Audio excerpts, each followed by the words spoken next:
Vector, Identity and Background. The first major villain in the Despicable Me franchise is Vector, the main antagonist of the 2010 film. Vector is instantly recognizable by his orange and white tracksuit, which he wears constantly. His real name is Victor Perkins, and he's the only son of Mr. Perkins, who serves as president of the Bank of Evil. This family connection provides Vector with significant advantages in the villain world. Before we dive deeper into Vector's evolution, please hit that like button and subscribe. Your support means a lot for the channel and literally makes these detailed breakdowns possible. Now back to Vector.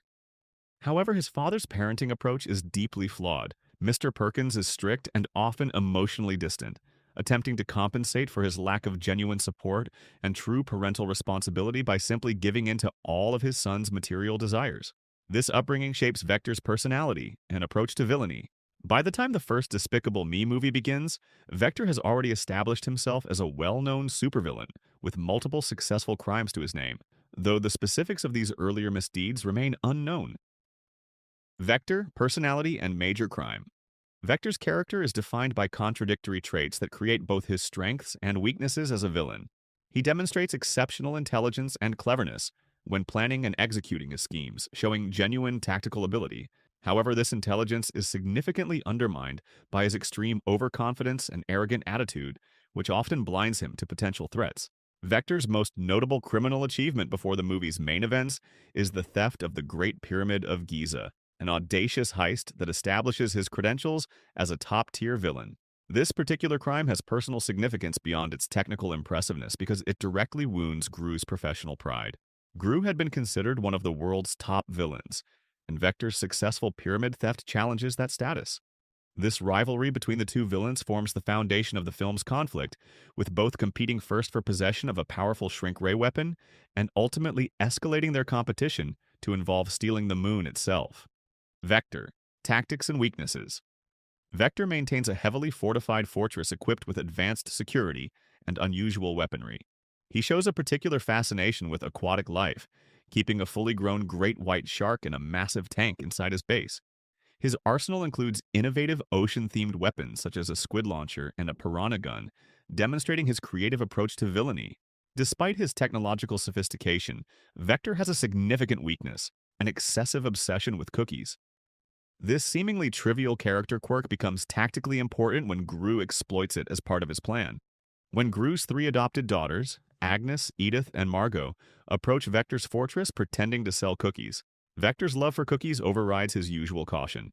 He warmly welcomes the girls into his heavily secured fortress without proper suspicion, giving them access that would normally be impossible.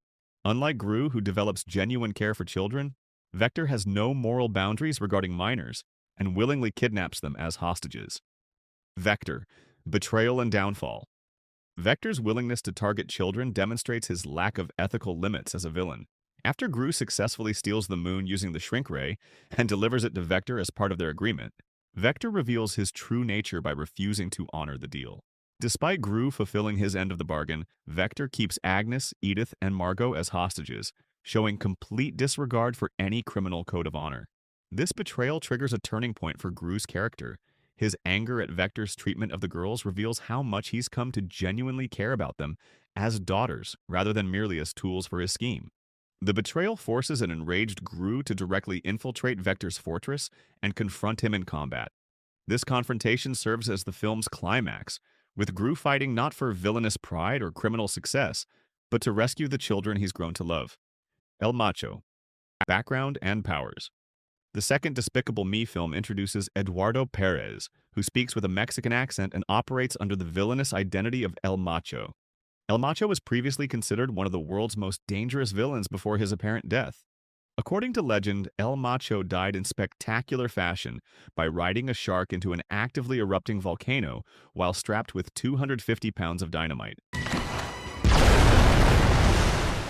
However, this dramatic death was entirely staged. El Macho actually faked his demise and went into hiding, opening and operating a Mexican restaurant as his cover identity. This allows him to live openly without suspicion from authorities or rival villains. El Macho possesses genuine superhuman strength, demonstrated by his ability to easily lift and destroy an entire armored security truck with a single blow. His physical power far exceeds normal human capabilities, making him dangerous even without weapons or technology. Despite his ruthless and dangerous nature, El Macho also displays a surprisingly friendly and jovial personality in his civilian identity. El Macho, plan and personality. El Macho's scheme in Despicable Me 2 involves weaponizing Gru's minions for world domination. His plan centers on a chemical compound called PX-41, which he has stolen from a secure facility. The compound has the power to transform living creatures into indestructible, evil versions of themselves. El Macho's strategy is to kidnap the majority of Gru's minions, inject them with PX-41 to mutate them into violent, invincible creatures, then deploy these mutated minions to major cities around the world as part of a global conquest plan. His son Antonio becomes romantically involved with Margot, Gru's eldest daughter, though Antonio eventually breaks her heart by leaving her. Despite El Macho's ruthless villainy and his name literally meaning the male in Spanish, emphasizing his hyper-masculine persona, he shows genuine affection for his pet chicken named Polito. When provoked or betrayed, however, El Macho becomes murderous, actively hunting down Gru and Lucy at the Salsa and Salsa restaurant, and later fighting Gru at his secret lair. Scarlet Overkill, Rise to Power. The 2015 prequel film Minions introduces Scarlet Overkill, who holds the distinction of being the world's first female supervillain.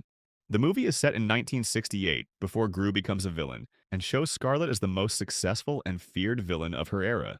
She's obsessed with becoming the Queen of England and serves as the Minions' employer, before they eventually work for Gru.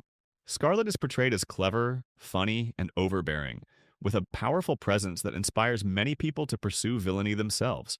Her origin story of rising to power motivates aspiring criminals. She's married to Herb Overkill, an inventor who creates all of her specialized gadgets and weapons. Scarlet particularly loves showing off her signature weapon, a rocket-powered dress that allows her to fly and serves as both transportation and a combat tool. She demonstrates these inventions prominently at Villain Con, an annual convention where criminals gather to network and showcase their abilities. Scarlet Overkill, Methods and Defeat. Beyond her technological advantages, Scarlet possesses significant martial arts training and demonstrates proficiency in hand-to-hand combat, able to defeat opponents quickly using her fighting skills. While she generally presents herself as considerate and caring toward her allies and subordinates, this kindness has limits. She occasionally finds the childish behavior of the minions annoying when they work for her, though she usually tolerates their antics. However, Scarlet becomes extremely conceited and insulting when someone mocks her, and she flies into rage when betrayed, even if the betrayal was accidental. Her plan to steal the Queen's crown nearly succeeds, but a young felonious Gru intervenes at the climactic moment. Using his newly acquired freeze ray weapon, young Gru stops both Scarlet and Herb from completing the theft. In the chaos, Gru himself ends up taking the crown instead, which enrages Scarlet and establishes Gru's reputation as an emerging villain, while simultaneously ending Scarlet's reign as the top supervillain. Balthazar Bratt, From Star to Villain. Despicable Me 3, released in 2017, introduces Balthazar Bratt as the main antagonist. Bratt has an unusual backstory that distinguishes him from previous villains in the franchise. He was formerly a successful child actor who starred in a popular television show called Evil Bratt during the 1980s. When the show was abruptly canceled, Bratt's career collapsed and he couldn't find other acting work. This professional rejection and loss of fame drove him to actual villainy, with his entire criminal persona built around 1980s pop culture nostalgia. He remains obsessed with the decade of his fame, incorporating 1980s music, fashion, technology, and cultural references into everything he does. Bratt's main weapon is a giant robot that he pilots, which is armed with a powerful laser weapon and can deploy inflatable bubblegum as both a defensive shield and offensive weapon. His ultimate goal is exacting revenge on Hollywood for canceling his show and destroying his career. Balthazar Bratt, Tactics and Combat. Balthazar Bratt proves himself an extremely crafty and manipulative villain, particularly skilled in the art of disguise. He demonstrates this ability multiple times, including disguising himself as an overweight jewel inspector to gain access to and steal the valuable Dumont diamond. In another instance, he impersonates Lucy Wilde, Gru's wife, to kidnap Agnes, Edith, and Margot. He accomplishes this by tying up the real Lucy and locking her in a closet while he takes her place. Bratt kidnaps the three girls and places them in a high-rise building in Hollywood, motivated by anger at Gru for nearly stopping his revenge plot. Interestingly, despite his willingness to kidnap children, Bratt is careful not to actually harm them. He deliberately avoids crushing them with his giant robot and leaves without injuring them. Beyond disguises and his robot, Bratt is highly intelligent and capable of constructing various weaponized devices based on 1980s technology, all proving effective against both trained soldiers and Garou. The Vicious Six. Team Formation. Minions: The Rise of Gru, released in 2022, introduces a team of 6 supervillains called the Vicious Six.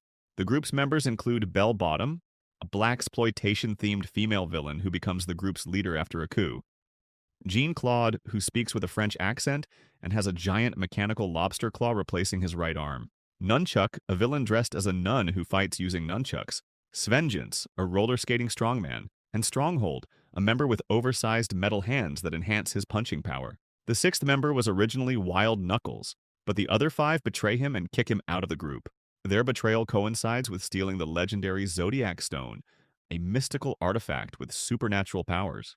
After removing Wild Knuckles, the Vicious Six hold auditions to find a replacement 6th member. Their criminal notoriety has placed them on the Anti-Villain League's most wanted list, making them priority targets for capture. The Vicious Six: Powers and Defeat. The Vicious Six's ultimate objective involves using the Zodiac Stone's mystical powers to destroy the Anti-Villain League and its headquarters, which they view as a threat to villains everywhere. A young felonious Gru who idolizes the group attempts to audition as their new 6th member. However, the Vicious Six mock him for his youth and small size, with Bell Bottom explicitly stating that a child cannot be a real villain. Insulted and angry, Gru steals the Zodiac Stone from them and escapes their secret lair to prove his worth. The Vicious Six track Gru to San Francisco and successfully capture him, reclaiming the Zodiac Stone. They then use the stone's power to transform themselves into Chinese zodiac animals, which dramatically increases their strength and abilities. However, Gru and the minions manage to overwhelm the enhanced villains through teamwork and creativity, ultimately defeating all 6 members and transforming them into rats using the stone's power. The Anti-Villain League then confiscates the Zodiac Stone and arrests the entire group. Maxim Le Mal, The Final Threat. Despicable Me 4, released in 2024, introduces Maxim Le Mal as the franchise's latest major villain. Maxim has a femme fatale girlfriend named Valentina, who works alongside him as his partner in crime. The film's plot centers on Maxim escaping from prison, where he had been incarcerated for previous crimes. Once free, Maxim's primary motivation is hunting down Gru and his entire family to exact revenge for past conflicts between them. Unlike previous villains whose schemes involved theft, world domination, or other criminal enterprises, Maxim's goal is specifically personal. He wants revenge against Gru himself. Together with Valentina, Maxim pursues Gru, creating a direct threat not just to Gru as a former villain, but to his wife Lucy and their children Agnes, Edith, and Margot, making this conflict more personal and family-focused than previous films in the franchise.